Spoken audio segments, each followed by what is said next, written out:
This is not an official podcast of the National Society Daughters of the American Revolution, NSDAR, and does not necessarily represent the position of the NSDAR. This interview is being conducted for the Daughter Dialogues Oral History Project. The interviewer is Risha Rainey. The narrator is Dymond Bush. Dymond, would you please tell me where you are from? So I'm from Rhode Island. I'm a 10th generation Rhode Islander, and I grew up in East Providence, Rhode Island. What generation do you belong to? I'm a millennial. You're roughly how old? I'm in my late 20s. Rhode Island. What was it like growing up there? This is a great community, the ocean state, so I love the water and the ocean. It's a small community, small state, so I really love that community feel. Tell me a little bit about your parents. Where are they from and what did they do? So my mom is from Providence, Rhode Island. She's a retired physical education and health teacher. She was also an athletic director. She was the first Black woman high school athletic director in the state of Rhode Island. And my dad, he's from Gadsden, Alabama, and he's disabled.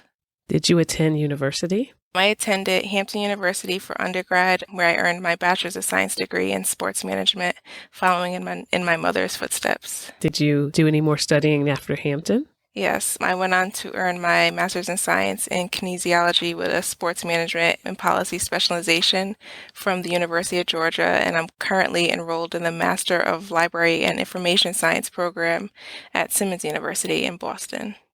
So you have to tell me, how did you go from wanting to do sports management to library sciences?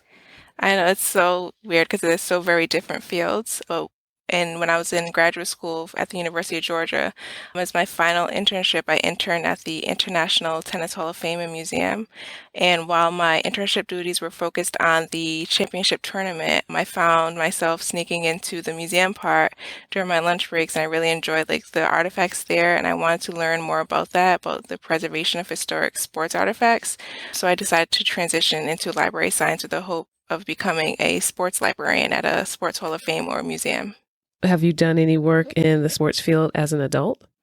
I did. I had a few internships while I was in college, and then most recently I served as a program manager at Scholar Athletes, which is a nonprofit in Boston, Massachusetts. The focus of Scholar Athletes is helping students achieve their academic success through athletics. So making sure that students are involved in athletics, but also supporting them with their academics. Did you have any interaction with some of the high school students as far as preparing for college? And tell me more about that. Yes, so prior to working at Scholar Athletes for 4 years, I worked at the College Crusade of Rhode Island in Providence, Rhode Island, where I was a high school advisor. And as a high school advisor, I supported low-income, mostly first-generation high school students getting to college and then getting through, persisting in and graduating from college. I really enjoyed my time there supporting students and walking them through that process. Did it have any influence on your wanting to go into library science? It definitely did. As a high school advisor, I witnessed my students deal with the digital divide firsthand. Many of my students didn't have access to technology in their homes, and this technology available in their communities, whether at the libraries, was inadequate, or the hours weren't available for them to complete their work. So that definitely influenced my decision to go into library science to provide more access to those resources for my students. If I understand correctly, you were Miss Black Rhode Island 2016? Yes, I was. That was something I did because I'm naturally a quiet person. I did that to sort of break out of my shell. It forced me to get to know a lot of people throughout the state of Rhode Island, get to know a little bit more about Rhode Island, and then also bring awareness to my platform, which was getting Black girls and women more physically active and leading healthy lifestyles. Tell me more about some of your other interests or other endeavors as an adult. I'm really interested in the genealogy research. I love gardening and I love traveling.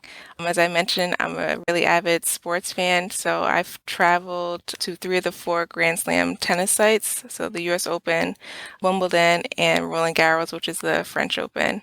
And then I've also traveled to 2 Olympic Games, the 1996 Summer Olympic Games in Atlanta, Georgia, and the 2012 Youth Winter Olympic Games in Innsbruck, Austria. This past December, I had the opportunity to travel to Senegal, where I reconnected with my African heritage roots. It was great to see the slave port where possibly, most likely, my ancestors departed on a slave ship and sailed for America. So that was really an impactful visit and impactful journey that I went on, reconnecting with my African roots. How did you get into gardening? What does it mean to you?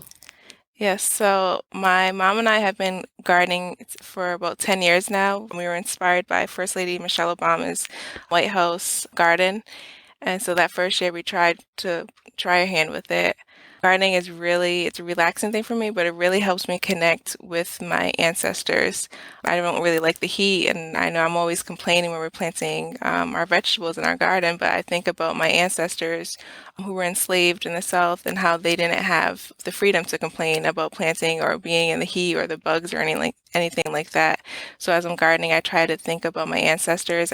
We usually plant crops for the ancestors, so we plant collard greens, and last year I even planted cotton.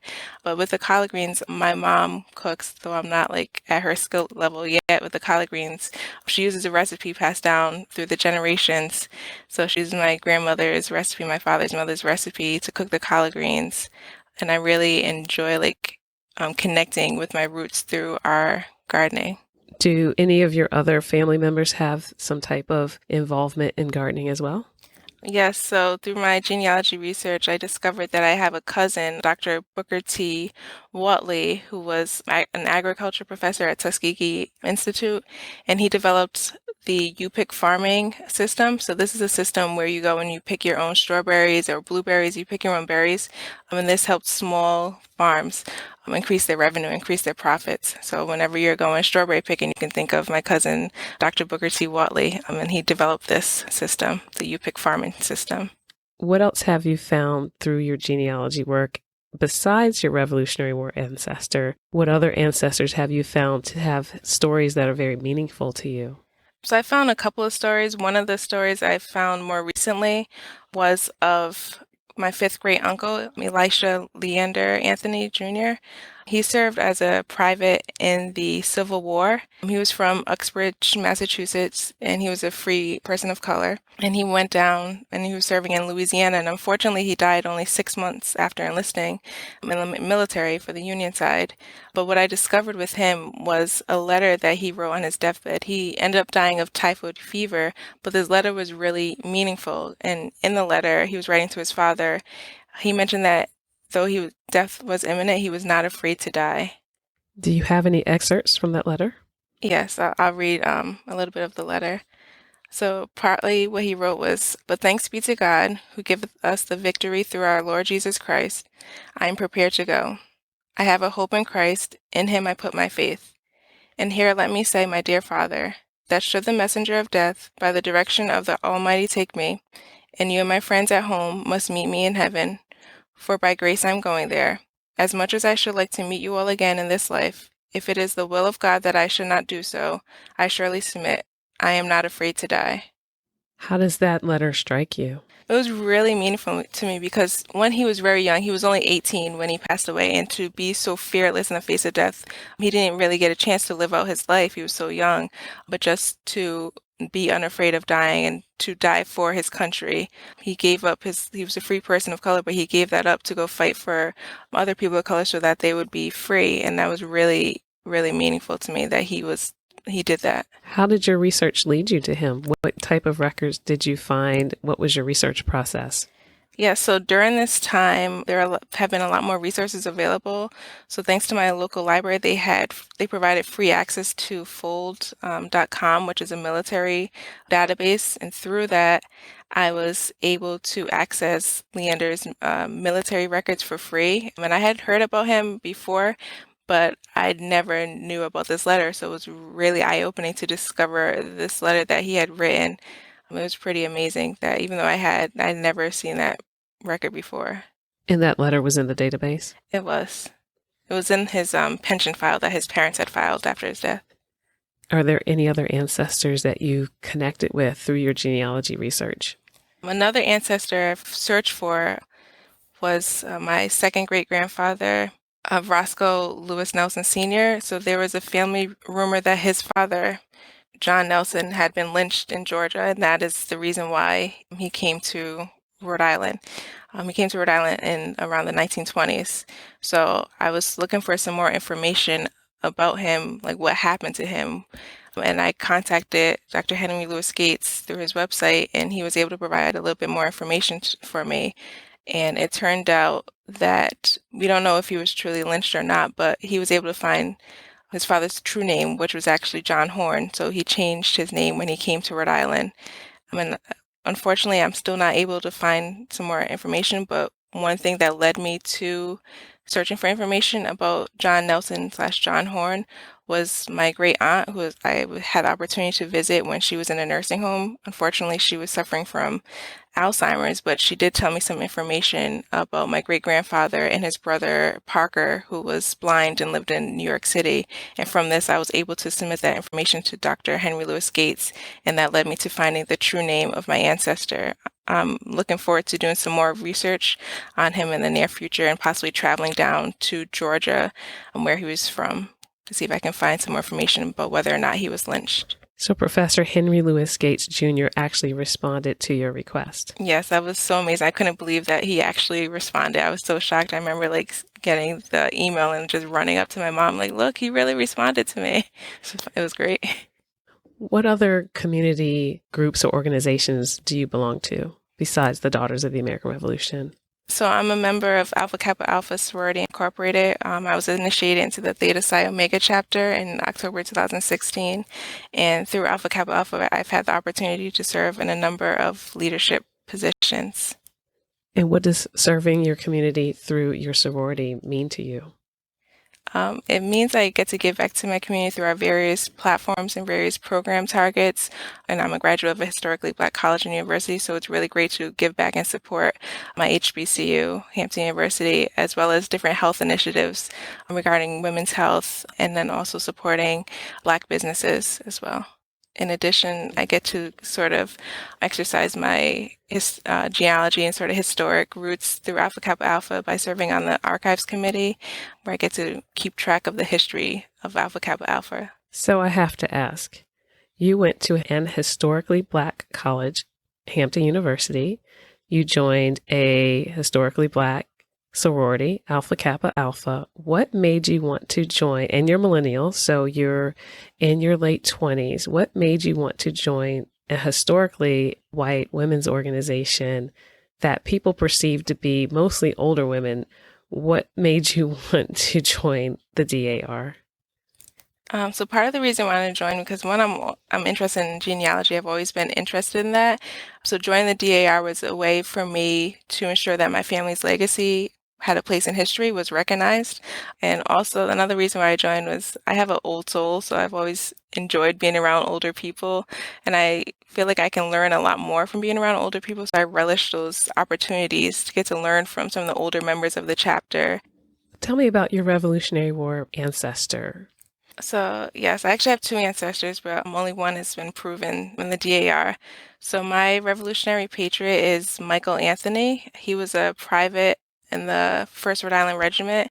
Michael Anthony is listed as mixed race. He's listed as many different races on different records. Spanish in the DAR's Forgotten Patriots book, and Musty and some other records. Musty is Native American and Black, mixed race. What was his service? So he was a private in the 1st Rhode Island Regiment. He enlisted in February 1777, and he served for the duration of the war, leaving in 1783. So the 1st Rhode Island Regiment was the first integrated regiment in the services, which is really important to me. It's really eye-opening because I didn't know that there were patriots of color living in Rhode Island. I had never heard of the 1st Rhode Island Regiment. It was a very historic, very groundbreaking regiment that Rhode Island had. So he was married to Margaret Perry. She was a Narragansett Indian, and she was from Charlestown, Rhode Island. They had about 15 children, and I descend from their 6th child, Elisha Anthony. Well, how did you even discover that you had a patriot of the American Revolution? So, as I said, I'm interested in the genealogy research. So I was looking for my relatives. I was Googling different things, and I discovered a genealogy blog. And on this blog, there was a cousin who had commented, and they had listed all of their relatives, and it had a patriot in the Revolutionary War. And so I Googled this patriot and I discovered that that patriot's name was Mingo Pollock. And I discovered they were in the Revolutionary War. So I initially pursued DAR membership through Mingo Pollock. And I got a brick wall because I couldn't connect him to his son, Pero Pollock. The cousin that had commented on the blog, I reached out to him. I replied to his comment, and he connected me with another cousin. This cousin that I reached out to told me that we had another Revolutionary War patriot, and that was Michael Anthony. And he told me that his brother had actually just submitted his application to the Sons of the American Revolution. So he sent me his brother's application, his SAR application, and from there I was able to find a couple more records, and then I was able to submit my DAR application. How did it feel learning that you had an ancestor who fought for the independence of the United States of America? Did that impact how you view yourself at all? It did. It reaffirmed my place in America. I felt like this is my land, that I belong here, that my roots go really deep here, specifically in Rhode Island, that nobody can take this away from me, that these are my roots and these are my people, and that I belong here. It was very reaffirming. Was there any piece of evidence, such as a will or a bank record, that moved you the most in your research process? The one record or piece of evidence that really moved me was the tombstone of my sixth great grandfather, like Reverend Elisha Anthony, and that's in Uxbridge, Massachusetts. So it's Reverend Elisha Anthony and his wife Roxalana Pollock. It's their tombstone, and it really moved me because a lot of my family members have been cremated, or I can't find their tombstones, and to be able to find that, to go to a place where they lived was amazing. Since it's close to me, it's about an hour away from where I live, I have the opportunity to go and visit them. I've planted some flowers at their grave, but just to be able to connect to them and say, wow, this is a place where my ancestors lived, and I could really feel that and feel like a part of them, because I didn't have that connection with any of my other ancestors. Is there any other piece of evidence that struck you emotionally during your research process? Yes, I was able to discover that there is a monument in Portsmouth, Rhode Island. It's the 1st Rhode Island Regiment Monument. And on that monument, my ancestor, Michael Anthony, is listed for his service in the Revolutionary War. I'm really fortunate that I'm able to visit this monument now. It's about a half hour away from me. And every year, the local NAACP chapter has a commemoration of the Battle of Rhode Island, where they honor the patriots that served in the 1st Rhode Island Regiment. So it's an emotional experience for me to be able to go and visit that monument, to know that that was the place that Michael Anthony actually walked on that ground and served in the Revolutionary War in that spot. Did you have any difficulty during your research process to prove your DAR patriot and your lineage? The only difficulty I had was trying to prove my other patriot that's not proven yet, which is Mingo Pollock. I'm missing one record for him, but I did submit a supplemental application, so I'm hoping, and my fingers are crossed, that it will go through, but we'll see. But thanks to Rhode Island has really great records, it wasn't as challenging. The widow's pension that Margaret Perry Anthony submitted had really great information. It listed all of the children of Michael Anthony, so that was just like a gold mine. So I'm thankful to Rhode Island for having great records. So being in your late 20s in the millennial generation, your generation tends to be a lot more open to embracing races of other people. Did the history of the DAR not being as inclusive affect your decision to join the DAR? And if so, how? I think it did a little bit, because initially my first knowledge of DAR was when I was 8 years old. I portrayed Marian Anderson in my local community center's Black History show. What did you know about her then? How did you portray her? In what way? So I just recited some facts about her, but I knew about the fact that DAR prevented her from performing at Constitution Hall. So with my limited knowledge was that DAR didn't accept Black women to that day. So I didn't think I would, one, be eligible, because I didn't know about my revolutionary roots. But even if I was eligible, I didn't think that DAR would accept Black women, even though it was 2016, 2017. So how did you find out that they did accept Black women? So I had the opportunity to go to a genealogy workshop, and this workshop was presented by Elon Cook, and she's a Rhode Island daughter of color. She's a Black woman. And in this workshop, Elon shared her story to join the DAR, and I thought it was so amazing that, wow, there was a Black woman in DAR, and she actually was in Rhode Island. So I met with Elon after her workshop, and she told me a little bit more about the DAR. And then as soon as I went home, I submitted the interest form on the DAR's website. And after that, I was connected with my local chapter where they invited me to some meetings. And I mean, although I was the only Black woman there were other younger women, and they were really encouraging and really supportive. And I really felt welcome there when I decided I wanted to join the DAR. How do people react when you tell them that you're a member of the DAR? Since you clearly didn't know that Black members exist in the DAR, I'm assuming that you ran into people who also didn't know? Yes, it usually depends on the age of the person I tell that I'm in the DAR. So my friends who are around my age, and I've told them their first reaction, the first thing they think about is Gilmore Girls, which actually I sad to admit I haven't finished watching Gilmore Girls, so I don't get the DAR references yet. But that's their first thing. They think it's really cool that I'm in DAR as a young person, as a Black person.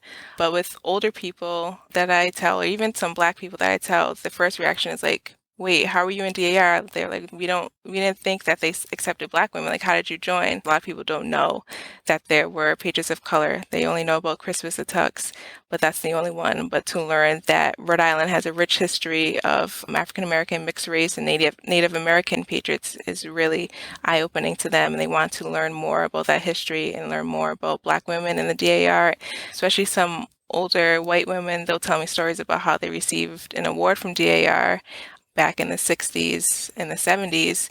And because of the DAR's past, they still didn't think DAR accepted Black women, and that they're reluctant to join because that's their perception of the DAR. But they're glad to see me, and they're more open to joining the DAR. They knew about the DAR's past with Marian Anderson and excluding Black members. So they're really shocked to learn that the DAR now accepts Black women, women of all races, and they're even willing to apply to the DAR because they see that the DAR is more open and supportive of women of different races.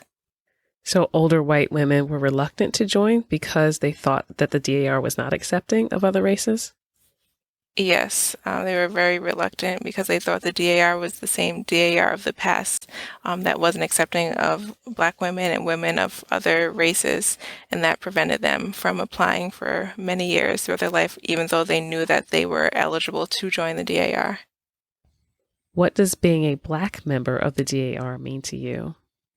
Being a Black member of the DAR means that, one, I get to share my ancestors' roots. I get to share about their service and the impact that they made. It allows me the opportunity to serve my community and provide outreach to communities that maybe the DAR traditionally has not served.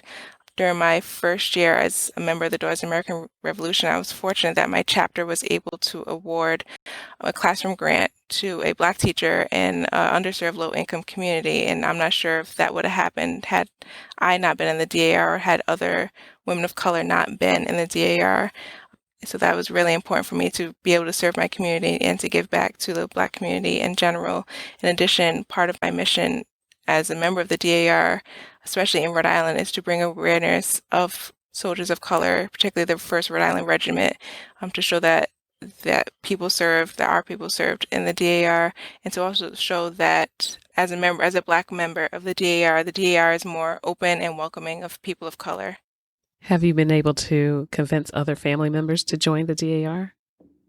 I was able to convince my mom to join the DAR, and then I was also fortunate to have 2 cousins join the DAR on my line, so Michael Anthony's service. When I joined, Michael Anthony was a new patriot, so I was able to prove his service in the DAR so that he's now listed. So there are now 4 of us on that line in the DAR. So it seems maybe your mother may have been in the generation who came through segregation. Is that a correct assumption? That's definitely correct. She's a baby boomer. And how did she feel about joining the organization, since she lived that time in our history? She was actually very reluctant to join the DAR. I had to twist her arm to join and tell her about the importance of sharing our roots and sharing our past. But she eventually came around. She's starting to be a little bit more open-minded about the DAR and about the service that the DAR provides. But she still does have those memories of the past. And she graduated high school right after Martin Luther King was assassinated in 1968. So her memories are very sharp, and she has a lot of those experiences of growing up during segregation, although she was in Rhode Island, which seems like a more welcoming place, it still had its racist issues, as we've all seen. So is she active? Are you active in the chapters? Yes, we're both active. I was actually just elected as regent of my chapter. I also serve as Rhode Island State Chair of the American Indians Committee and as DAR Magazine Committee. In addition, I've served at a page for this most recent Continental Congress, as well as at the Rhode Island State Conference and New Hampshire State Conference. I've gotten the opportunity to meet a lot of different women throughout the DAR, and I've seen like how diverse it is and it's how it's becoming more diverse. So you brushed over it rather quickly, but you made a major statement that you are the regent of your chapter. That means that you are the leader of your chapter. How did that come about? Yes, so I'm the regent of the chapter. I believe I'm the first Black regent of the chapter, which is the leader of the chapter. So I'm not sure really how it came about. I was given an opportunity as a new member to get some experience. So when I first joined, I became my chapter's registrar, and I was also my chapter's recording secretary when I first joined. So that sort of gave me an inside look at how the chapter runs. And this past couple of months, I was elected as regent, and it's really been eye-opening to see all that goes into being a regent, how the DAR runs, and it's given me opportunity to develop my leadership skills. You also mentioned that you were paging, which means that you were with other women who were 35 years and younger, or if you're on the national level at 40 years and younger, to help with the events or conferences for the society. That means that you were meeting other women, younger women in the organization. How was that experience? That experience has been great. I've really enjoyed being a junior member and a page. So I've paged at my state events, and 2 years ago, the President General came to Rhode Island. I got to meet with her and also meet with pages who came from out of state to page in Rhode Island for that state conference. It was really, really cool to meet other women to get their perspective of what DAR is. In addition, I paged out of state at the New Hampshire conference. So it was great to see how New Hampshire runs and how those pages join DAR. I remember at New Hampshire, I really got to learn a little bit more about the CAR, the Children of the American Revolution, which I didn't really know about being in DAR. So it was great to see how people are raised in DAR through CAR and get to meet people from all around the world, get to meet people of different races. You mentioned to me that you're typically a quiet person, and I can only imagine that this is a stretch for you to do a oral history recording. Why is it important for you to get your history documented in this way? It's important to ensure that my story is preserved for future generations. I want it to be available if other women want to join the DAR. I want it to be available so that other women feel welcomed in the DAR. It's great that this is going to be preserved forever so that this story lives on and the story of my ancestors lives on and it won't be forgotten. I really think that's important. Yes, I'm a quiet person, but it was very important for me to have this record preserved.